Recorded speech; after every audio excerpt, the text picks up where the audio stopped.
எழுப்பும் ரீங்கார சத்தத்தின் பின்னணி என்னன்னு சொல்லி பார்க்கலாமா வாங்க. சில்வண்டுகள் மற்றது வண்டுகள் வந்து பார்த்தீங்கன்னா இயற்கையின் மிகவும் சுவாரஸ்யமான பூச்சி வகைகளாகும். சில்வண்டுகள் என்பவை வந்து வெட்டுக்கிளி இனத்தை சேர்ந்த மரப்பட்டைகளின் வந்து நிறத்தோடு ஒட்டி வாழக்கூடிய பூச்சிகளாகும். இவை வந்து சித்திரை வைகாசி மாதங்களில் கோடை மழையை அறிவிப்பனதாகவும் காட்டின் ஆரோக்கியத்தை வந்து குறிக்கும், அதாவது குறிகாட்டியாகவும் திகழ்கிறதா.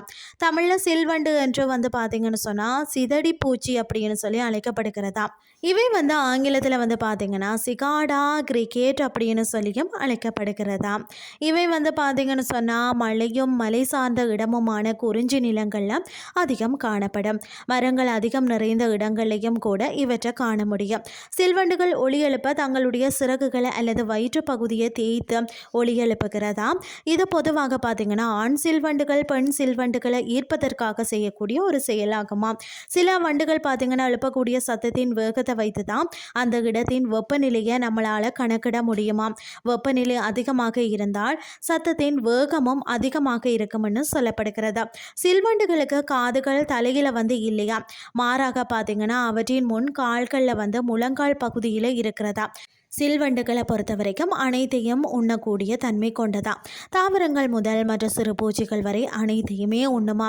கோடைக்காலம் குறிப்பாக சித்திரை முதல் வைகாசி மாதம் வரை மரங்களில் அமர்ந்து எழுப்பக்கூடிய அந்த ரிங்கார சத்தம் காதை வந்து பிளக்கும்னே சொல்லலாம்.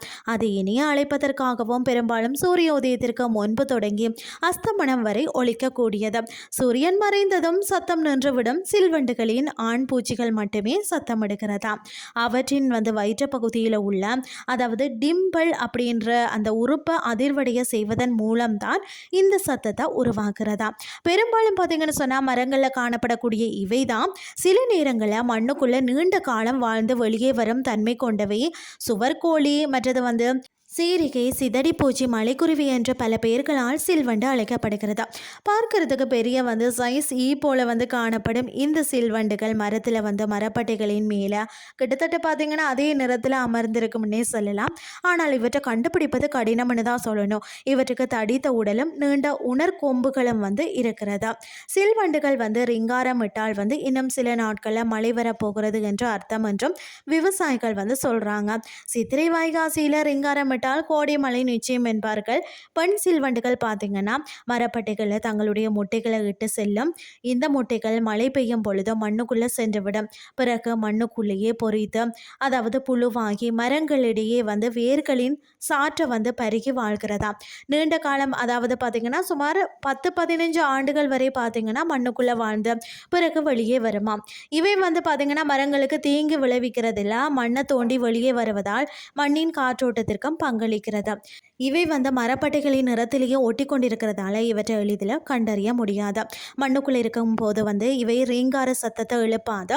ஆனால் வந்து வெளிவந்து ஒரு வாரம் அல்லது 10 நாட்களில் இறந்து விடுமா.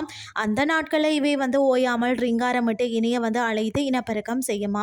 சில்வண்டுகளின் ரீங்கார சத்தம் அதிகமாக இருந்தால் அந்த காடு மனித ஊடுருவல் இன்றி வந்து ஆரோக்கியமாக இருக்கிறது என்று அர்த்தமா. சில்வண்டுகள் நாள் முழுவதும் கத்தி உடல் வெடித்து ஒரே நாளில் இறந்துவிடும் என்றும் கூறுவது வந்து கட்டுக்கதை.